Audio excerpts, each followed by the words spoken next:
Okay, mga sangkay, alamin po natin itong balita tungkol po dito sa China. Mukhang, nangangamoy digmaan na nga ba mga sangkay? Ngayon kasi nagbabala ang AFP at pinaghahanda na po ang mga sundalo ng ating bansa.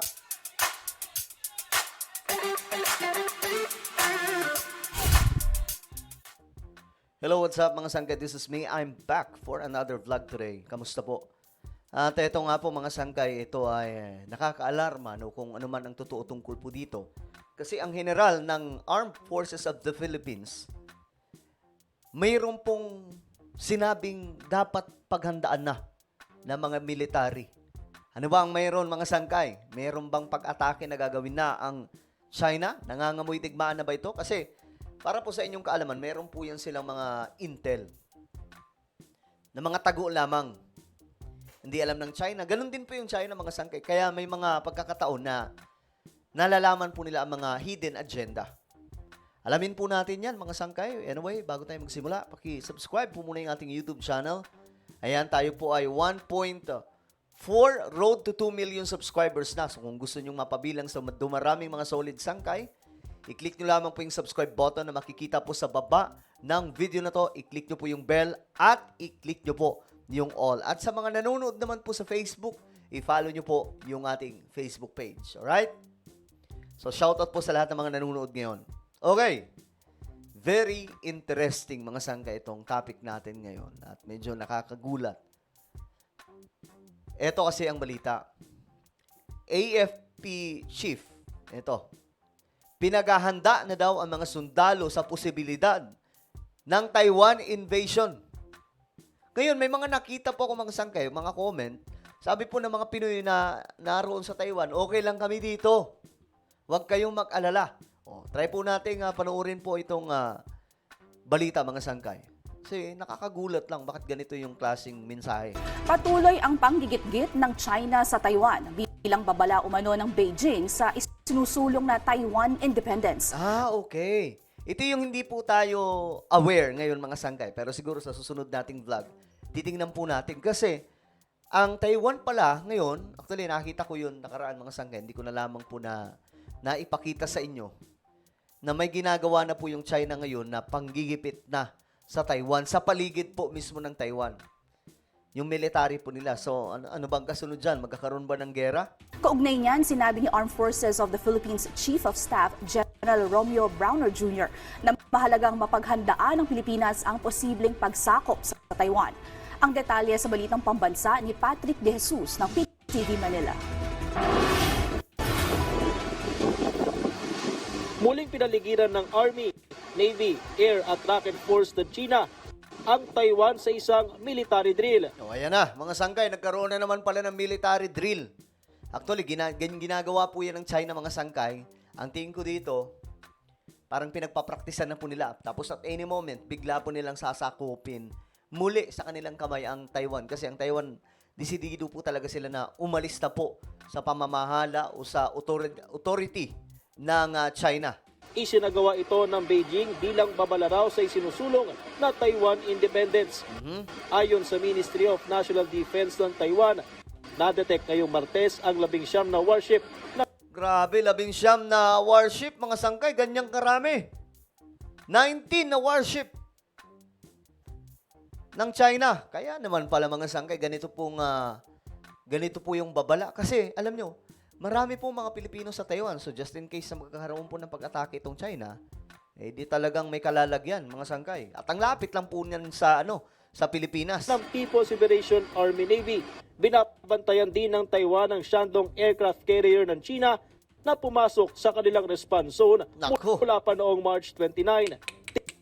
Dinadahan-dahan na po yung Taiwan, mga sangkay, nitong China? Tinawag ng Taiwan na troublemaker ang patuloy na military threat ng China sa Taiwan Strait at Indo-Pacific region. Pero patuloy raw silang susunod sa prinsipyo ng no escalation of conflict sa harap ng umano'y nararanasan nila na gray zone harassment.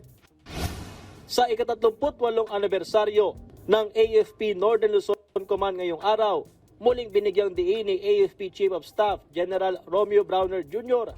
ang kahalagaan ng paghahanda ng Pilipinas sakaling mangyari ang pananakop sa Taiwan.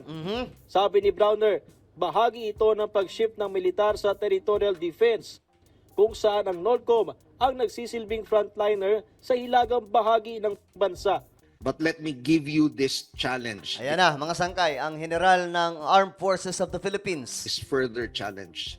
Do not be content with securing just the northern hemisphere up to Mavulis Island. So extend na natin yung sphere of operations natin. Because if something happens to Taiwan, Ito na ha. inevitably we will be involved. There are 250,000 OFWs working in Taiwan, Nako. and we will have to rescue them. And it will be the task of Northern Luzon Command. So, ang tanong dyan, sir, madadamay ba ang Pilipinas? Just in case na gagawin ito ng China. Alam nyo, malaking gulo yan, mga sangkay. Kung gagawin talaga ng China yan at hindi sila maaawat, malaking gulo to. Baka ito po ang pagmulan ng World War III. Ito po ay nakakatakot, mga sangkay. Diyos mio marimar. Hindi po pwedeng mangyari yan. Pero kung yan po yung kalooban ng may kapal, mga sangkay, since bahagi po yan ng propesiya na nakasulat sa Biblia, wala po tayo magagawa dyan. No? Pero ayun nga po, mga sangkay, pagdasal po natin. Ang lapit lang po kasi talaga ng Taiwan eh. Ito lang yan, oh. Papakita ko sa inyo. Para po siyempre malaman po nating lahat, mga sangkay.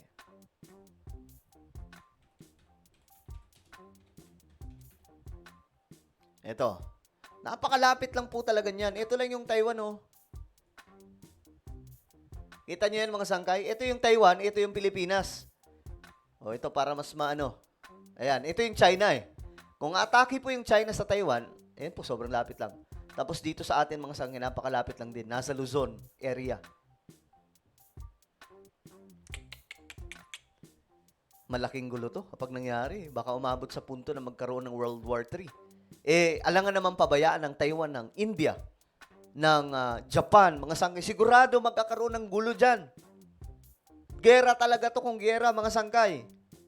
Ako, wag naman po sana. To be at the front line of that operation. Dagdag ng AFP chief, bahagi ng paghahanda ang konsiderasyong nasa gyera. We are already at war. I am not referring to the kinetic warfare that we see between Ukraine and Russia, or between Israel and Hamas. But we are experiencing already cyber warfare, information warfare. Actually, totoo yan, mga sangkay. Grabe yung misinformation ngayon, mga sangkay. Nililito yung mga Pilipino talaga. Cognitive warfare, political warfare. No? So, sinisingitan na tayo. The Communist China is already conducting United Front works in our country. Hindi po kathang-isip yun na pinapasukan na nila. They're already infiltrating our institutions. Samantala, ipatutupad naman ng Philippine Navy ang pinalakas ng Order of Battle sa West Philippine Sea at karagatang sakop ng hilagang bahagi ng bansa. Kabilang sa revamp ang command and control sa mga opisyal ng Naval Forces West at Northern Luzon at paghahanda sa mga karagdagang barko na darating, kabilang ang BRP Miguel Malvar at BRP Diego Silang at iba pang mas modernong kagamitan. Okay, ayan. Marami pong paparating na mga kagamitan na pandigma natin, mga sangkay. Ito po yung ginagawa ngayon ni PBBM, no? Pagdating po sa modernization ng militar, mas pinapabilis niya po yung proseso, mga sangkay. Kasi alam po natin yung sitwasyon natin sa China. Talagang critical. Nagbibigay tayo ng mas magandang, mas malaking atensyon ngayon sa mga lugar na ito. And these are the naval components confronting them. Okay, so yan po yung nangyayari, mga sangkay.